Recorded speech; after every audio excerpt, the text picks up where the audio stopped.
Assalamualaikum warahmatullahi wabarakatuh. Hai guys, welcome back to my YouTube channel. Nah, di video kali ini aku akan menjelaskan tentang pengadministrasian instrumen BK, penyampaian hasil, pengolahan data, dan juga pembuatan program dari hasil data instrumen BK tersebut. Nah, sebelumnya perkenalkan, nama saya Ratu Sita Lailatul Ula dari jurusan Bimbingan Konseling Islam 5B dengan NIM 2113447. Nah, jadi instrumen BK yang saya pilih adalah sosiometri. Jadi sosiometri ini adalah alat ukur yang ditujukan untuk mengukur interaksi sosial dan juga hubungan sosial di dalam kelompok, baik itu individu dengan individu ataupun kelompok dengan kelompok, untuk meningkatkan hubungan sosial antara satu dan lainnya. Nah, untuk lebih lanjutnya, silakan teman-teman tonton video ini sampai habis, dari mulai pengadministrasian data, penyampaian hasil, pengolahan data, dan juga pembuatan program BK.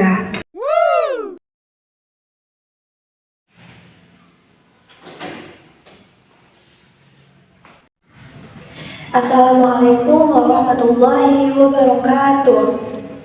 Alhamdulillahirrabbilalamin, wabihi nasta'in wa ala umuri dunya waddin, wassalatu wassalamu ala asrofil anbiya'i wal mursalin wa ala alihi wa sahbihi ajma'in, amma ba'du.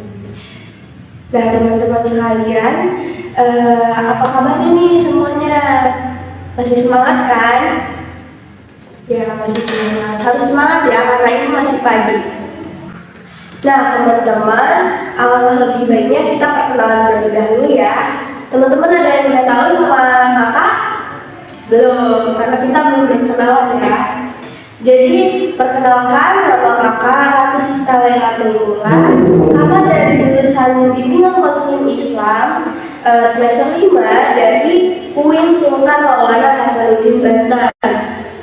Nah, teman-teman ada yang udah tahu nggak kakak di sini buat ngapain? Ya, jadi kita di sini akan melakukan tes. Nah, tes ini adalah untuk membangun hubungan sosial di antara teman-teman sekalian agar interaksi sosial di antara teman-teman sekalian itu menjadi lebih baik lagi.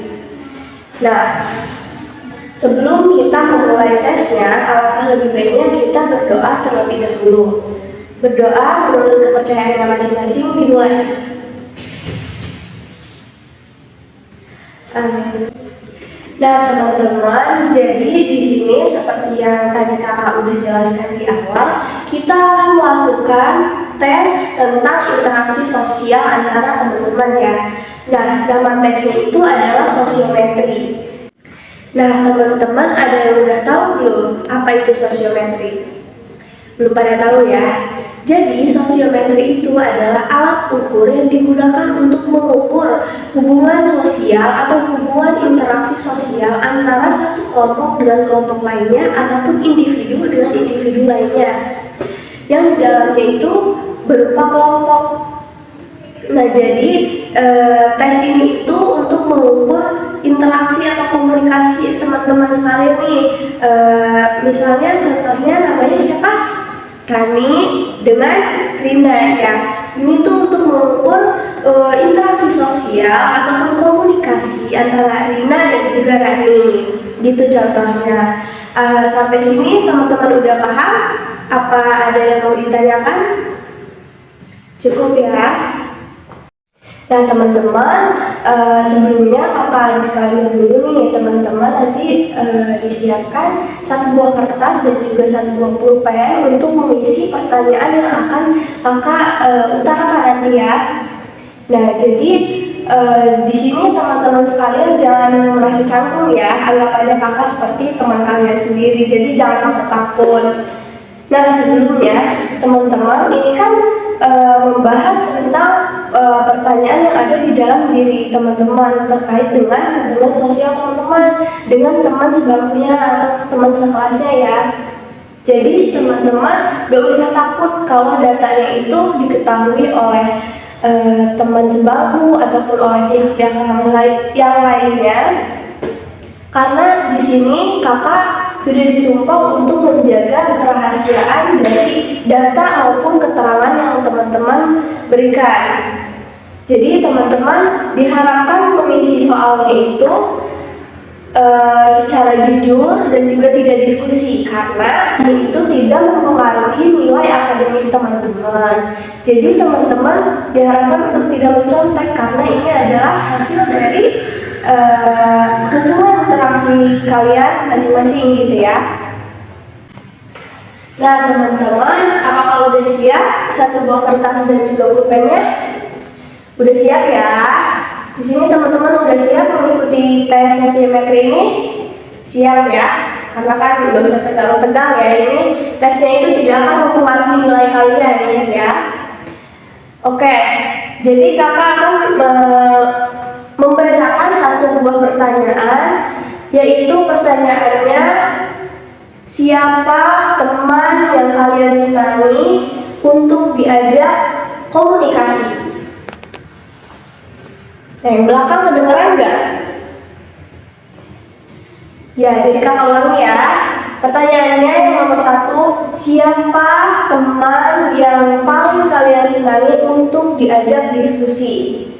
Cukup kalian sebutkan 2 orang teman saja ya. 2 orang teman ya. Ingat teman-teman, nggak perlu mencontek ya, karena ini tidak perlu contekan, ini sesuai hati kalian aja isinya ya. Ya jika udah, nanti dikumpulkan di kolektif sama yang depan aja ya. Nah, nanti kakak akan memberikan waktu kepada kalian sebanyak 10 menit cukup untuk mengisi itunya, untuk mengisi pertanyaannya, berpikir cukup ya, 5 menit juga cukup sebenarnya. Jadi nanti kakak akan memberi kalian waktu 10 menit untuk mengisi soalnya. Nanti kalau udah soalnya dikumpulkan ya, lembar jawabannya itu di kolektif sama yang depan aja ya. Ya teman-teman, apakah sudah? Udah ya, waktunya tinggal 1 menit lagi. Nanti teman-teman kumpulin kolektif sama yang depan ya, sama Rani. A few moments later. Oke, udah, yang belakang udah? Ya Rani.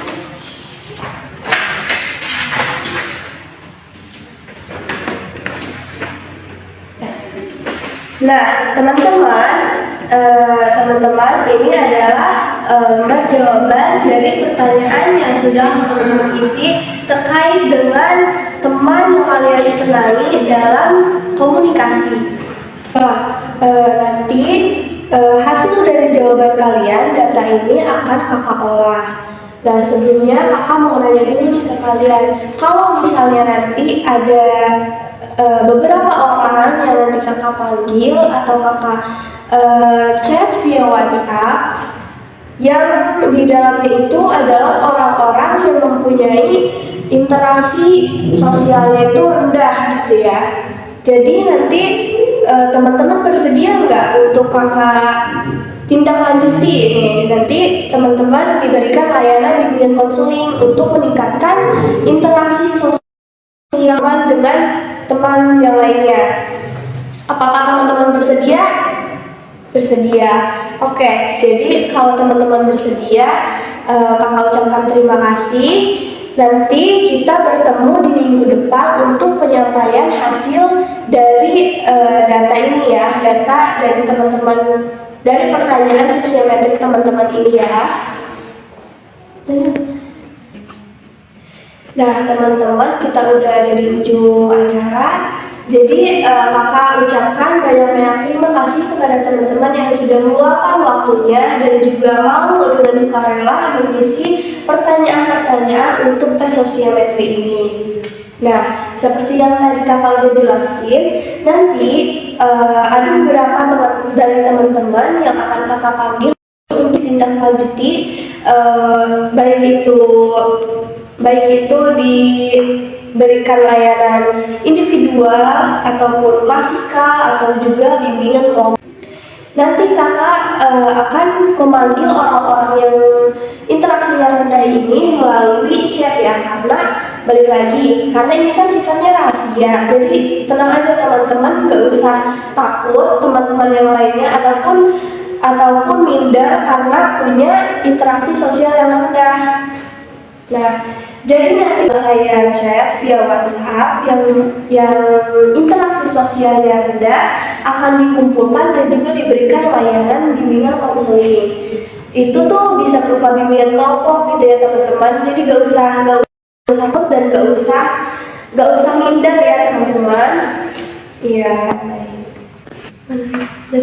Dari ya teman-teman, kakak ucapkan terima kasih atas ketersediaan teman-teman untuk mengisi tes sosiometri ini.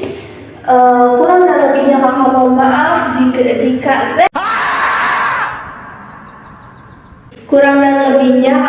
maaf jika ada salah-salah kata yang kakak ucapkan ataupun menyinggung kalian, mohon dimaafkan ya, karena kakak juga manusia, tidak luput dari kesalahan.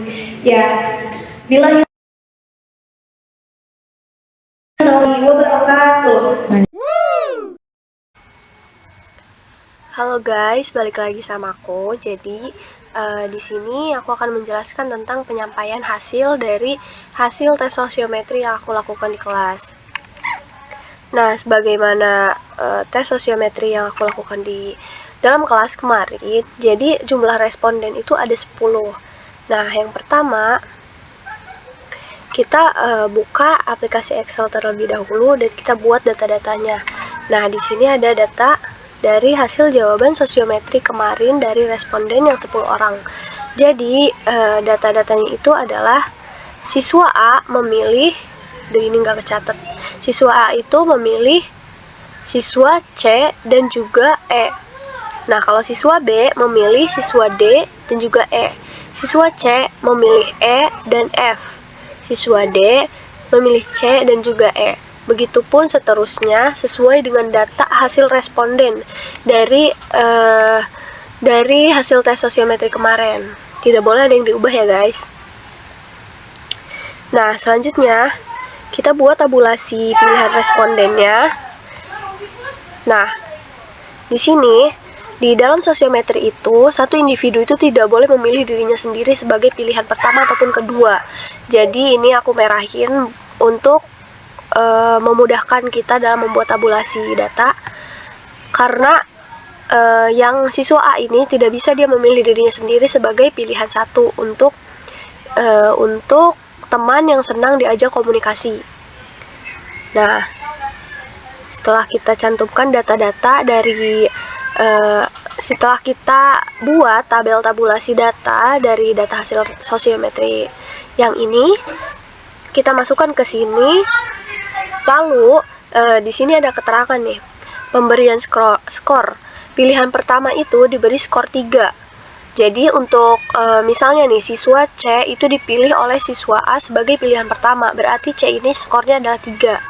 Nah, selanjutnya adalah pilihan kedua itu diberi skor 2. Nah, siswa A itu kan memilih siswa E sebagai pilihan kedua, jadi dia poinnya 2. Begitupun seterusnya sesuai data.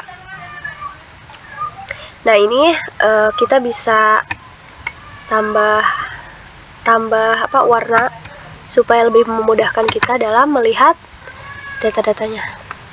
Nah, kayak gini. Ini pengerjaannya secara manual ya. Tapi bisa juga kalau misalnya nggak mau ribet, kita tuh bisa pakai aplikasi namanya yaitu sosiometri.sidek.com.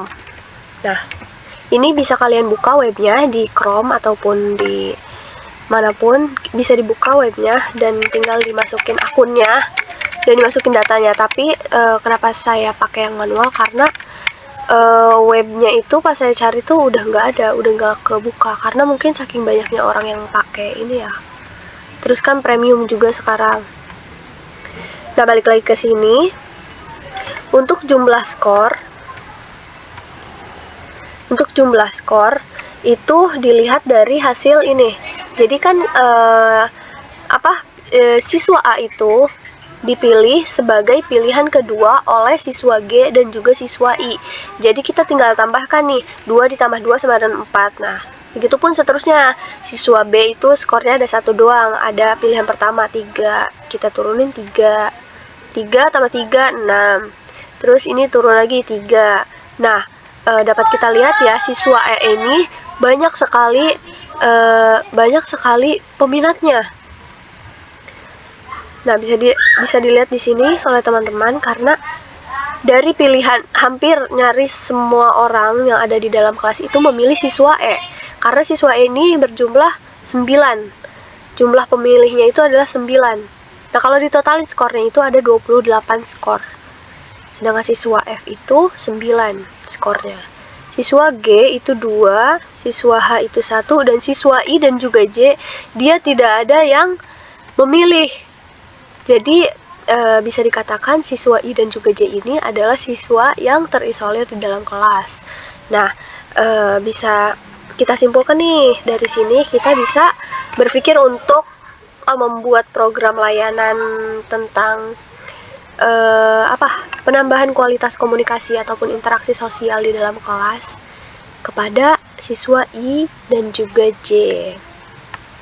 Nah, teman-teman, sebelumnya kalau misalnya ada yang nanya, kenapa sih pakai siswa A, B, C, D, E gitu kan? Kenapa nggak namanya aja? Karena di sini kita menekankan asas kerahasiaan, di mana data-data dan juga keterangan konseli itu tidak boleh dibocorkan kepada pihak manapun. Jadi di sini aku menggunakan abjad A, B, C, D, E sampai J. Karena jumlah respondennya itu ada 10. Nah, ini tuh tergantung ke dalam responden yang kalian yang ada gitu kan. Misalnya respondennya ada 20, boleh kok kalian pakai kode 1, 2, 3 sampai 20, ataupun kalian pakai kode masing-masing kayak A1, A2, B1, B2 kayak gitu juga boleh. Nah, ini untuk hasil tabulasi datanya dari aplikasi Excel gitu. Ini secara manual ya, guys. Oke guys, dari hasil tabulasi data yang tadi kita telah buat di Excel tadi, itu bisa dibentuk ke dalam sebuah sosiogram yang bentuknya seperti ini. Nah, di sini ada keterangan. Yang pertama, yang bulat warna biru itu menandakan laki-laki, yang segitiga warna pink itu menandakan perempuan, dan anak panah merah itu menandakan pilihan 1, anak panah yang biru itu menandakan pilihan 2. Nah, berdasarkan hasil data tabulasi tadi, itu kan siswa E itu banyak dipilih sebanyak 28 pilihan. Nah, di gambar sosiogramnya pun anak panahnya membentuk bintang. Karena dalam sosiometri, jika dia membentuk bintang, dia adalah siswa yang paling populer karena banyak dipilih oleh siswa yang lainnya. Artinya di sini kan pertanyaannya adalah siswa yang disenangi dalam komunikasi atau siswa yang senang diajak komunikasi. Nah, yang terpilih adalah siswa E. Berarti siswa E ini adalah siswa yang memiliki kemampuan komunikasi yang tinggi karena dia berhasil dipilih oleh 28 pilihan, baik itu pilihan 1 ataupun pilihan 2. Nah, sedangkan di sini bisa kita lihat siswa J itu dia hanya memilih tapi tidak dipilih. Juga di sini juga ada siswa I. Nah, siswa I dan siswa J ini artinya dia adalah dua siswa yang terisolir di dalam kelas. Artinya mereka berdua ini adalah siswa yang dengan kemampuan komunikasinya yang rendah. Akhirnya mereka tidak dipilih oleh siswa-siswa yang lainnya. Nah, begitu. Jadi ini dibuatnya dari Canva ya guys, kalau aku biar berwarna dan juga lebih mudah gitu. Ini juga secara manual bikinnya. Oke, itu saja.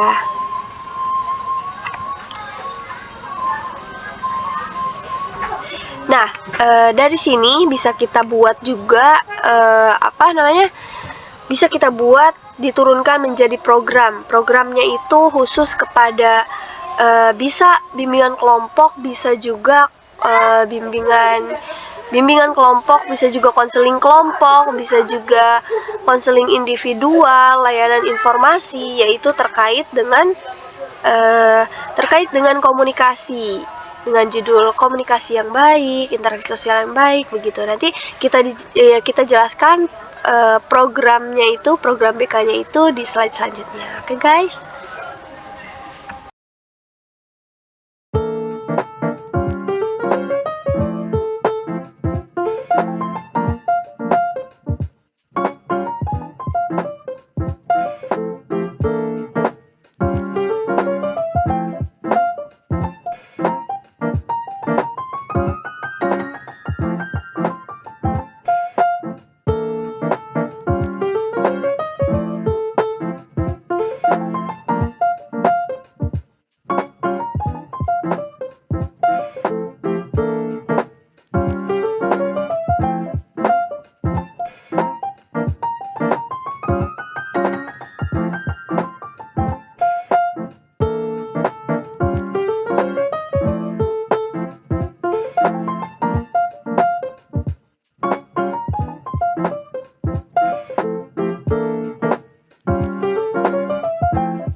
Halo guys, balik lagi sama aku. Jadi di sini di slide selanjutnya yaitu tentang pembentukan program bimbingan dan konseling yang saya buat dari hasil tabulasi data dan juga bentuk sosiogram yang kita buat sebelum-sebelumnya.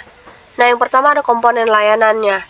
Komponen layanannya ini di sini menggunakan layanan dasar, metodenya menggunakan metode diskusi karena strateginya menggunakan bimbingan kelompok. Otomatis metode yang digunakan adalah metode diskusi dengan topik menjadi pribadi yang disenangi oleh orang lain. Nah, bidang layanannya itu adalah bidang pribadi. Sasarannya adalah siswa yang mengikuti kegiatan tes sosiometri kemarin. Nah, waktu pelaksanaannya dilakukan pada minggu pertama di bulan November. Pelaksananya yaitu saya sendiri, Ratu Sita, Lailatul Ula. Yang kedua, komponen layanannya adalah layanan dasar. Metodenya metode diskusi dengan topik meningkatkan minat belajar melalui komunikasi yang baik antar teman. Ini itu masuk ke dalam bidang layanan belajar. Nah, sasarannya itu siswa yang mengikuti tes kemarin. Strateginya yaitu bimbingan kelompok lagi. Nah, ini dilakukan pada minggu kedua di bulan November. Selanjutnya, kegiatan ketiga adalah pemberian layanan berupa layanan informasi dengan komponen layanannya layanan dasar. Metodenya itu ceramah karena di sini layanannya adalah layanan informasi. Dengan judul pentingnya komunikasi dalam sebuah pertemanan. Ini masuk ke dalam bidang sosial. Sasarannya siswa yang mengikuti tes kemarin dan ini dilakukan pada minggu pertama di bulan Desember. Nah, yang selanjutnya ada komponen layanannya itu layanan dasar. Bentuk atau metodenya itu menggunakan metode diskusi. Di sini kenapa topiknya ditiadakan? Karena strateginya menggunakan konseling kelompok, di mana konseling kelompok itu tidak ada topik yang akan dibahasnya karena dia munculnya itu dari permasalahan pribadi yang bersifat rahasia. Nah, ini itu masuk ke dalam bidang pribadi karena kan di konseling kelompok ini kita menceritakan tentang permasalahan pribadi yang dialami oleh diri konseli. Nah, sasarannya adalah siswa yang mengikuti tes sosiometri kemarin. Selanjutnya ini dilakukan pada minggu kedua di bulan Desember. Nah guys, itu adalah hasil program bimbingan dan konseling yang bisa dibentuk dari hasil instrumentasi sosiometri yang dilakukan di kelas. Jadi berdasarkan pengolahan data, penyampaian hasil, dan juga pengadministrasian, dibuatlah program agar konseli diberikan layanan supaya interaksi sosial di dalam kelasnya itu meningkat atau mengalami perubahan. Karena kan dilihat dari bentuk sosiogram kemarin, ada beberapa anggota kelas yang emang kurang atau rendah dalam interaksi sosial gitu. Jadi dengan adanya pemberian layanan BK ini diharapkan untuk menambah wawasan dan juga meningkatkan interaksi sosial di antara peserta didik tersebut. Nah, itu adalah penjelasan terkait pengadministrasian instrumen BK, penyampaian hasil pengolahan data, dan juga pembuatan program BK. Saya Ratu Sita Lailatul Ula pamit undur diri. Thank you for watching. Bye guys. See you on the next video.